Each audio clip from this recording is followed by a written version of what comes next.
le va? Inicia temas del día, jornada de viernes, jornada del tema de la semana. Ya tengo a mi invitado a piso, pero solo nos restan algunos minutos para entrar en materia. Por lo pronto le presento la pregunta del día. Vamos a ver, aquí está. Movimientos sociales, políticos y culturales se movilizan en toda Colombia contra el fracking y la megaminería que llevan adelante las transnacionales. ¿Le interesa al gobierno nacional proteger el entorno de los efectos nocivos de esta técnica mortal? Opine. Y es así, en más de 100 municipios y principales ciudades de Colombia, movimientos sociales, estudiantiles y campesinos se movilizan contra el fallo del Tribunal Administrativo del Quindío, que permite el otorgamiento de licencias para la megaminería. También denuncian que el gobierno utiliza el aumento de la inversión extranjera para enriquecer el capital de las empresas foráneas. Le vamos a ampliar en nuestro primer tema del día. Acompáñanos. Este viernes se realizó una audiencia inicial en el Consejo de Estado contra el marco regulatorio para el fracking en Colombia. Vamos a recordar que los químicos usados por esta técnica dejan daños irreparables en el medio ambiente, perjudican la salud humana y animal, así como el desarrollo económico en las poblaciones rurales, fundamentalmente. José Manuel Jiménez nos actualiza la información desde Bogotá. ¿Cómo estás, José Manuel? Se pautaron movilizaciones en todo el país. ¿Cómo se ha comportado la jornada, tanto en la calle como al interior de la audiencia?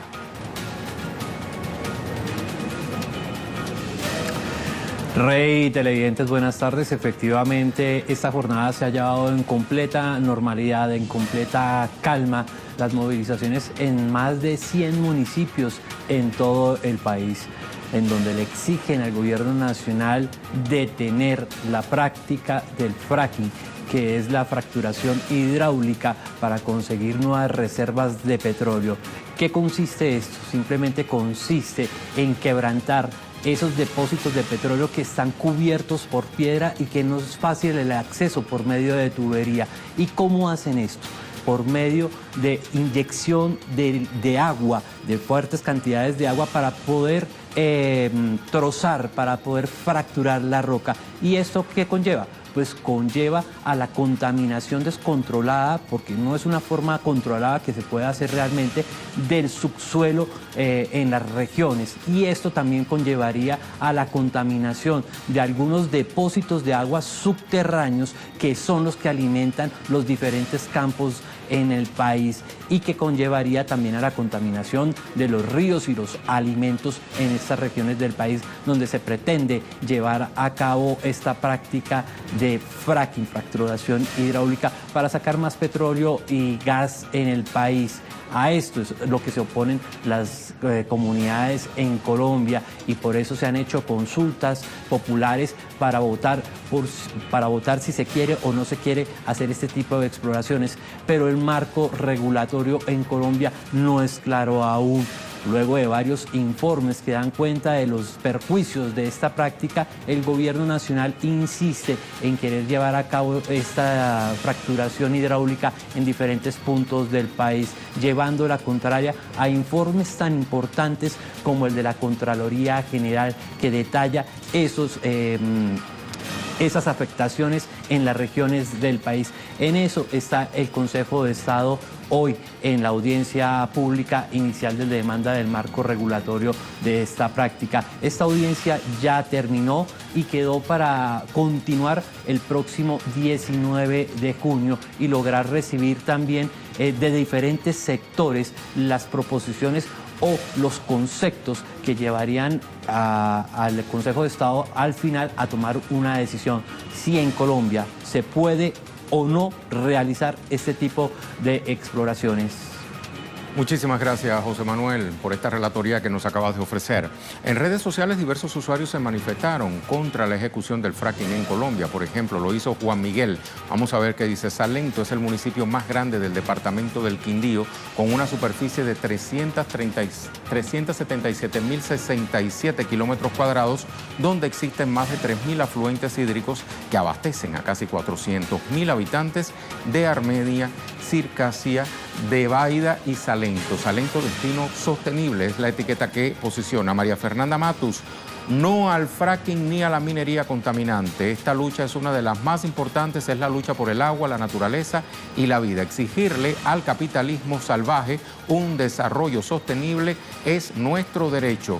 Hoy todos a la Plaza de Bolívar. Carnavales por el agua es la etiqueta que utiliza María Fernanda. Otro más. Tatiana. Quienes conocemos este municipio sabemos de la magia que tienen sus calles, sus palmas, sus montañas y su gente. Salento se respeta, yo defiendo mi territorio. Salento Quindío. ¿Otro más? Dani. Dice Dani, ya están marchando, compartan fotos y mostraremos al país que estamos dispuestos a defender en territorio. No al fracking, carnavales por el agua, Salento se respeta, hasta ahí llegó Salento.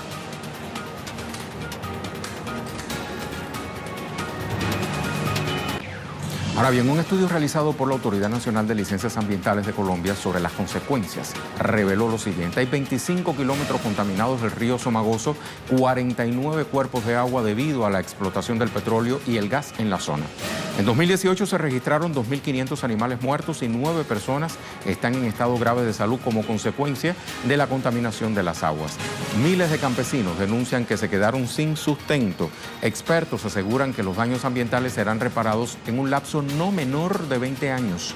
Aseguraron que el 25% de las sustancias usadas para la perforación pueden causar cáncer y el 37% de las sustancias afecta al sistema endocrino, el 50% al sistema nervioso.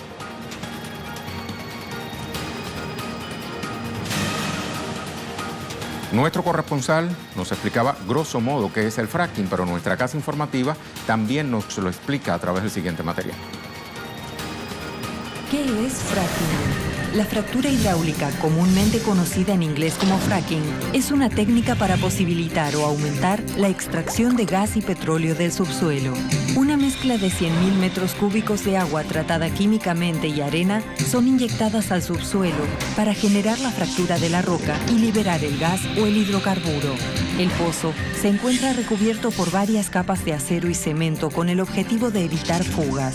Baja hasta una profundidad de entre 2.500 y 5.000 metros, donde se encuentran los yacimientos. La alta presión genera la rotura de las rocas no porosas que rodean el gas o el hidrocarburo. Eso genera la liberación del recurso, que es recuperado a través del pozo. Los acuíferos subterráneos pueden verse afectados por filtraciones del agua tratada químicamente y por la llegada del gas metano, el cual produce el fenómeno de agua inflamable. De la solución hidráulica inyectada al subsuelo se recupera entre el 15% y el 80%. Ese líquido queda almacenado en balsas hasta su depuración. Riesgos ambientales. Contaminación tanto del terreno como los acuíferos subterráneos. Consume enormes cantidades de agua. Se sabe que sustancias químicas utilizadas son tóxicas, cancerígenas o mutagénicas. Entre un 15% y un 80% del fluido que se inyecta para la fractura vuelve a la superficie como agua de retorno, no al fracking.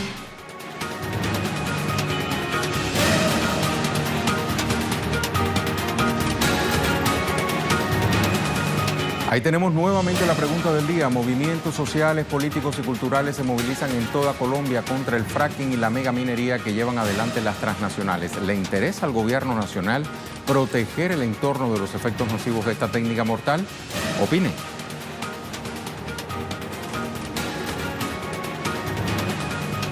Una pequeña pausa y en breve estamos de vuelta.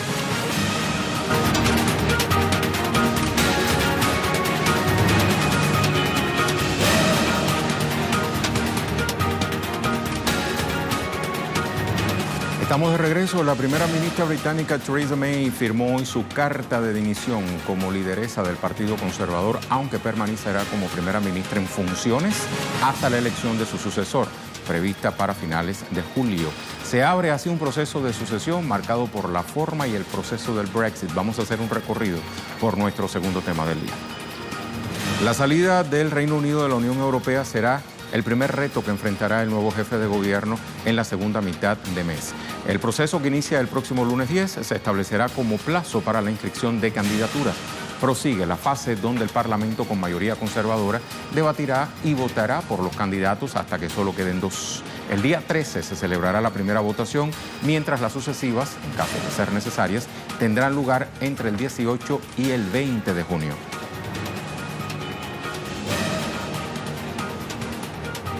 ¿Qué pasará ahora que May ha firmado su dimisión como líder del Partido Conservador? Se lo vamos a explicar. Continuará como primera ministra interina y permanecerá en Downing Street. Asimismo, continuará presidiendo el gabinete de ministros y compareciendo en el turno semanal de preguntas en el Parlamento. Su presencia en los actos del 75 aniversario del Día D se ha considerado su despedida oficial en la escena internacional. Sin embargo, no ha confirmado aún su asistencia a la reunión del Consejo Europeo de los próximos días 20 y 21 de junio. Por otra parte, Theresa May ha asegurado que no se irá de la mansión del primer ministro hasta que no tenga garantías de que su sucesor cuenta con la confianza del Parlamento. Si la oposición laborista presentara una moción de confianza al nuevo líder conservador, May podría esperar a que se produzca esa votación para evitar un vacío de poder. Si el sucesor perdiera la moción de confianza, la posibilidad de unas elecciones generales se incrementaría notablemente. Según un analista de la agencia de calificación de riesgo Moody's, responsable de la nota soberana del Reino Unido, la dimisión de Theresa May como primera ministra amplifica la incertidumbre respecto al Brexit, lo cual resulta negativo para la solvencia. Vamos a ver por qué. La nueva fecha prevista es el 31 de octubre, pero los candidatos conservadores bajarán varias opciones. Unos aseguran que ese día se producirá la salida de la Unión Europea con acuerdo o sin él. Otros sostienen que una renegociación del acuerdo con Bruselas podría suponer el retraso del Brexit hasta el 2020. La salida de May incrementa el riesgo de un Brexit sin acuerdo por los aspirantes a la jefatura de gobierno. Asimismo, es posible que arrastre la libra a la baja y quedaría por debajo de $1.25. Los diputados conservadores partidarios de bloquear un Brexit duro se verían así obligados a votar contra su gobierno y por unas nuevas elecciones generales. El cambio de interlocutor no afectará el acuerdo de salida negociado entre la Unión Europea y Londres, pues no está abierto a renegociación.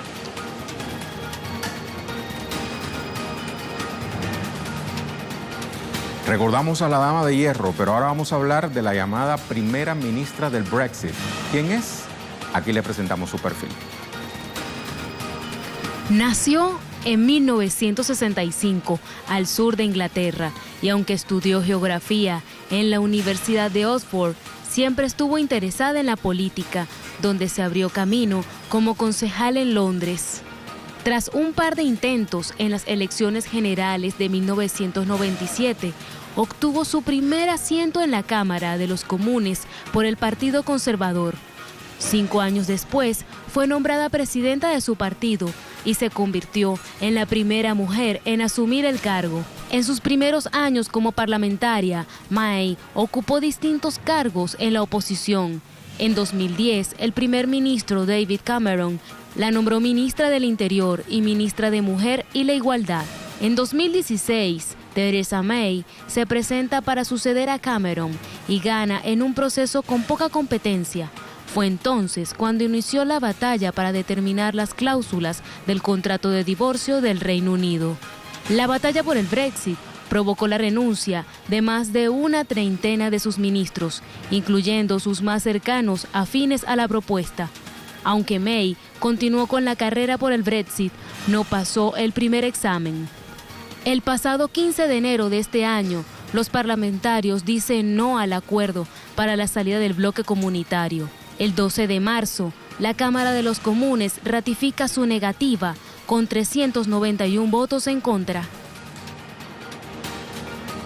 En la siguiente lista se encuentra quien podría ser el próximo sucesor de May, considerando que el 10 de junio, cuando será pública la lista definitiva de candidatos, 11 aspirantes han anunciado su intención.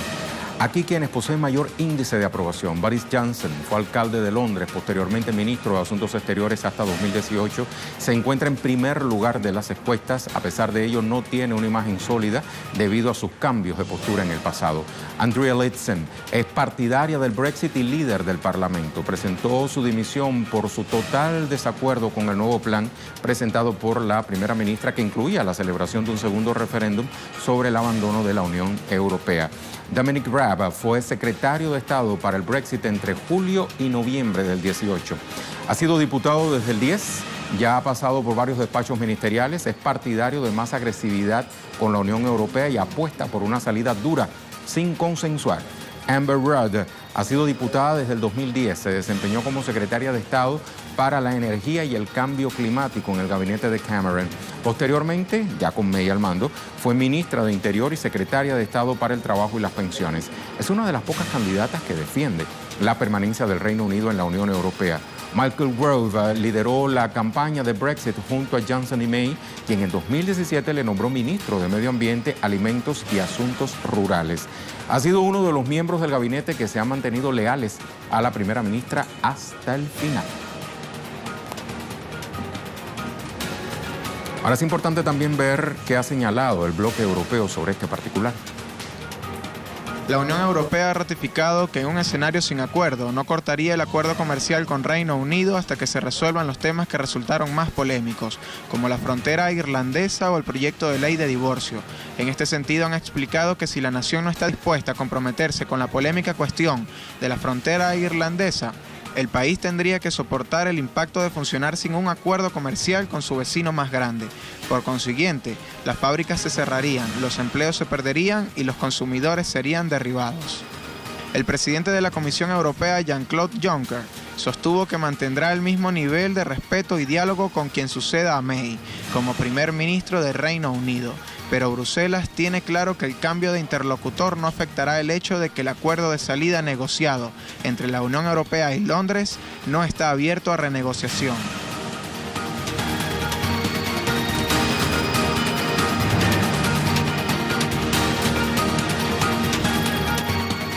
Le vamos a hablar entonces de otros temas que también son noticias durante esta jornada de viernes. Revisamos las cuentas Twitter de nuestros corresponsales. Mire esta foto. Hoy porque no tenemos el segmento La Imagen del Día, porque esta podría competir. Argentina, mientras el presidente de Brasil, Bolsonaro, en su primera visita oficial volvió a opinar sobre asuntos y pidió el voto por Mauricio Macri para las próximas elecciones, organismos de derechos humanos y movimientos sociales y políticos expresaron su repudio al mandatario brasileño. Nos cuenta Sabrina Roth. Esas sonrisas. Leonel Retamal, Venezuela. El canciller Jorge Arreaza informó sobre el intercambio de una hoja de ruta entre la Cruz Roja Internacional con República Bolivariana para fortalecer el sistema de salud en el país pese al bloqueo y sanciones que impone Estados Unidos. Vamos a escuchar a Leonel. Este viernes 7 de mayo se firmó aquí en Venezuela un convenio de entendimiento entre el gobierno venezolano y la Cruz Roja. Este documento fue intercambiado por los presidentes de la Federación Internacional de la Cruz Roja y el ministro de Salud. Es un documento denominado Hoja de Ruta que determina los pasos a seguir por los siguientes meses para ingresar medicamentos a través de la figura de la asistencia técnica humanitaria y que sean distribuidos efectivamente al sistema público de salud de Venezuela. Este es un trabajo que las autoridades informaron que se viene realizando ya desde hace meses, buscando las mejores formas para poder ingresar los medicamentos y lograr evadir las distintas formas de bloqueo que ha impuesto Estados Unidos contra el país suramericano. Se ha hecho también con las donaciones de China, con las donaciones de Rusia, compras de medicamentos a Palestina, a Bielorrusia, a Turquía. El gobierno ha tratado de buscar distintas formas para poder burlar las sanciones económicas y el bloqueo, y esta firma de convenio con la Cruz Roja sin duda ha sido valorado por todas las partes, puesto que inyecta medicamentos que van en directo beneficio del pueblo venezolano. Gracias a Leo. Aquí tenemos el tuit de Edu Marín desde España. Pedro Sánchez, hoy es tarde de sonrisas. Pedro Sánchez es el candidato propuesto por el rey Felipe VI para ser presidente del gobierno tras ganar las elecciones. La semana que viene buscará el apoyo de los partidos para su investidura. Vamos a cerrar con Rusia. Hansel Oro. El presidente ruso Vladimir Vladimirovich Putin advirtió sobre la crisis vigente en el modelo de las relaciones internacionales. Putin convocó a los participantes del Foro Económico Internacional de San Petersburgo a restablecer la confianza mutua. Vamos al tema de la semana.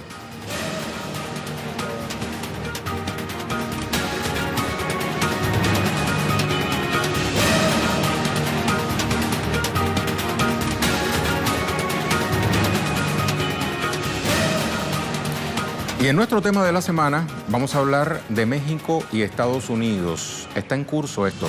Desde el pasado lunes, las delegaciones de ambos países se reúnen en Washington, D.C. para discutir el tema del incremento de los aranceles a las importaciones mexicanas como excusa de la Casa Blanca, quien ha dicho que se debe a la afluencia migratoria que llega al país desde la frontera mexicana, una de las razones por las cuales le quiere levantar los aranceles del 5 al 25% la administración Trump al gobierno del presidente Andrés Manuel López Obrador. Johanny Noguet, nuestro colega de Impacto Económico, nos tiene todos los pormenores. Me lo voy a comer a preguntas ahora para que nos aclare un poco cómo estás, Johanny. Hola, bienvenido, Rey. Muchas gracias por estar con nosotros, por aceptar. Es el tema de la semana, evidentemente. Así Están todavía deliberando qué van a hacer, hicieron un breve receso, proseguirán, de acuerdo con declaraciones de Marcelo Ebrard. Dijo además el canciller mexicano que ya hay en la frontera con México uniformados, o sea que la cosa va en serio. Sí, va en serio, muy en serio, sobre todo, Rey, porque fundamentalmente México ha insistido en separar tema migratorio y de tema económico y comercial. ¿Por qué? Porque hay un gran vínculo. No solo son vecinos, sino también son excelentes vínculos comerciales los que los unen a ambos países. Fundamentalmente hay que hablar del sector de la producción de alimentos, un sector que es básico, fundamental en todas las cocinas de los Estados Unidos. México se ha convertido prácticamente en el mayor exportador de productos agroalimentarios hacia Estados Unidos. Te tengo el dato de que tan solo el año anterior pues fue uno de los que más consumió productos directamente desde México a los Estados Unidos. Así que de esto vamos a hablar en este momento. Quería apoyarme un poco con información gráfica que podemos revisar en este momento para que usted pueda conocer exactamente de lo que hablaba Rey en estos últimos instantes. Excelente. Hablamos fundamentalmente de esta imposición de aranceles, Rey, que comenzaría desde el 10 de junio, es decir, el próximo lunes, que ya comenzaría a funcionar. ¿Qué pasa con esta imposición de aranceles? Son aranceles que serían desde el 5 y hasta el 25%. Pero todo esto tiene una progresión y en medio de esa progresión habría implicaciones hacia uno y otro lado de la frontera. Porque no solamente que le van a imponer aranceles a México y la cosa se queda ahí, sino quiénes son los principales afectados con esos aranceles, pues precisamente los consumidores. Esa industria del consumo que siempre se ha fomentado directamente de los Estados Unidos, son ellos, tanto de un lado como de otro. Esa progresión de la imposición de aranceles implica igualmente una serie de amenazas, ¿no?, por parte de Estados Unidos, como presiones hacia México. Mira, si tú no cedes, voy a seguir apretándote el cuello, ¿no? Es que fundamentalmente en eso se ha basado la política exterior de Donald Trump. Lo hemos visto con China, lo hemos visto con diferentes países y ahora lo estamos viendo con México, su vecino más cercano. Pero estas implicaciones serán graves para el propio gobierno de Estados Unidos, incluso para los comerciantes dentro del país que ya están haciendo grupos de presión contra el presidente Donald Trump. Por eso que dices acá que ambos países son codependientes. Claro, son codependientes. Esa es la médula de la relación que están viviendo. Incluso, ahí lo decíamos, México, mayor socio comercial agrícola de los Estados Unidos. Y hablamos de aguacates, porque son los que encabezan palta, esa como lista. Se le llama en la Argentina. Palta también. Son los que encabezan la lista de los productos más solicitados en las cocinas estadounidenses. Al parecer, no solamente el aguacate, sino muchísimas otras frutas de las que también estaremos conversando. Te ponía el plano anterior. ¿Por qué? Porque hablábamos en lo anterior del 5 al 25% y que iría en crecimiento. Vamos a terminar esto y después te cuento todos los detalles. Hay aranceles comerciales que implicarían el encarecimiento de todos estos productos, Rey. Encarecimiento para una y otra parte, porque quien lo vende... Los estadounidenses van también a tener que comprar más caro. Por supuesto. Si yo te vendo más caro, me tienes que comprar más caro, porque no hay otra manera. Ganancia. Y siempre los productores han dicho que estarían mostrando la realidad. Realidad que estaría a cargo del presidente Donald Trump. 2018, dato de interés. Estados Unidos compró 78% de las exportaciones agrícolas de México. Te hablaba de cuáles son: cervezas, verduras, frutas, incluidos millones de toneladas de aguacates. Son los datos de interés que hemos querido compartir con ustedes en esta jornada. También hay declaraciones que quisiéramos poner a consideración en este momento, Rey. Sobre todo, ¿qué ha dicho? ¿Cuál es la postura que tiene el gobierno de México sobre esta imposición de aranceles? ¿Quién sale perjudicado y quién no? ¿Qué ha dicho AMLO al respecto? AMLO, fundamentalmente, aquí lo traemos, lo ponemos a su consideración. Vamos a escuchar. Trump va a comprender que no es de esa manera en que se pueden resolver las cosas. Yo creo que va a haber una rectificación, si no de inmediato, la tiene que haber, porque estas medidas pues no convienen a los mexicanos, pero tampoco a los estadounidenses. Esta es la información que estaba dando a conocer el presidente Andrés Manuel López Obrador. Vamos a pedirle a nuestra producción, Giovanni, que nos ponga la primera fotografía que teníamos, esa del 5 al 25%, porque había una explicación que tenías pendiente ahí, ¿verdad? Bueno, ahí vamos a verla. Importante, Ruédenla de ¿qué nuevo, es lo que está pasando en este momento? Aquí Esa lo es la detenemos cosa. fundamentalmente. Perfecto. Decíamos que comenzaría Pausen el ahí. día 10 y que sería del 5% que iría en ascenso progresivo. ¿Qué significa este ascenso progresivo? Es un ascenso que va a llegar en octubre al 25%. Aquí lo tenemos la gráfica en primer plano. Pero ¿cómo se traduce esto y cuánto afectaría a los ciudadanos en lo fundamental? Mira, nada más y nada menos. Si la economía de tu país vecino llega a recesión, pues sería un grave peligro para tu país, fundamentalmente porque son codependientes, ya lo mostrábamos más temprano. Y su codependencia se materializa incluso en el TEMEC. Sí, claro, y es que este TEMEC, importante que llegues a él, porque se rubricó en el mes de diciembre de 2018, de noviembre de 2018, pero se estuvo redactando desde septiembre y todavía hoy no se ha podido implementar. ¿Por qué? Porque lo tienen que avalar cada uno de los poderes legislativos de sus respectivos países y ponerlo en marcha. Estados Unidos, México y Canadá. Estamos hablando exactamente TEMEX, esas son sus siglas. Tratado de Comercio entre México, Canadá y los Estados Unidos. ¿Qué implicaría esto? Que al crear un tratado de comercio estarían como que buscando un mecanismo en el que nada falle. Y para que nada falle, tienen que estar completamente blindados. Para estar blindados no puede haber este tipo de relación que se le nombra por algunos analistas como relación tirana, relación que no es como de iguales, es una relación en la que se está mirando por encima del hombro al que está claro, hay uno que está mirando por encima grupo. a los demás. Bueno, Giovanni, hay esto, muchísimo de qué hablar en este sentido, pero el tiempo siempre nos traiciona. Eso, son las un dato 59. de interés nada más. Rapidito para presentar el video para despedir. Si llega al 10 de julio, llegaría al 10% si se llegara a implementar esto y llegaría entonces México a recesión. Esto enciende las alarmas de los analistas y también importante decir que hay todo un lobby del que te hablaba, del cual se filtró hoy información. Mark Short, quien es el jefe del gabinete del vicepresidente Mike Pence, ha estado dando a conocer que entre hoy y el lunes pudieran suceder muchas cosas, sobre todo que Trump se retracte. Vamos a ver qué va a pasar. ¿Con qué nos vamos? Nos vamos fundamentalmente con cómo quedaría México si se aplicaran estos aranceles. ¿Cuál sería el impacto económico para ese país azteca? Muchísimas gracias, Giovanni, por habernos acompañado. A la orden. A usted también muchísimas gracias. La respuesta a la pregunta Twitter, encuentra la 20 Giovanni a través de nuestra cuenta en Twitter. Hasta pronto. Hasta luego.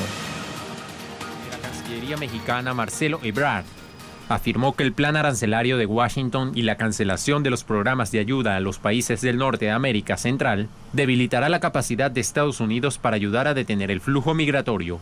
El gobierno mexicano reiteró que la imposición arancelaria, que entrará en vigor el próximo 10 de junio, tendrá un efecto contraproducente para las economías de ambos países. La Cancillería mexicana señaló que el Ejecutivo está tomando acciones para lidiar con el flujo de personas que pasan por su país desde Guatemala.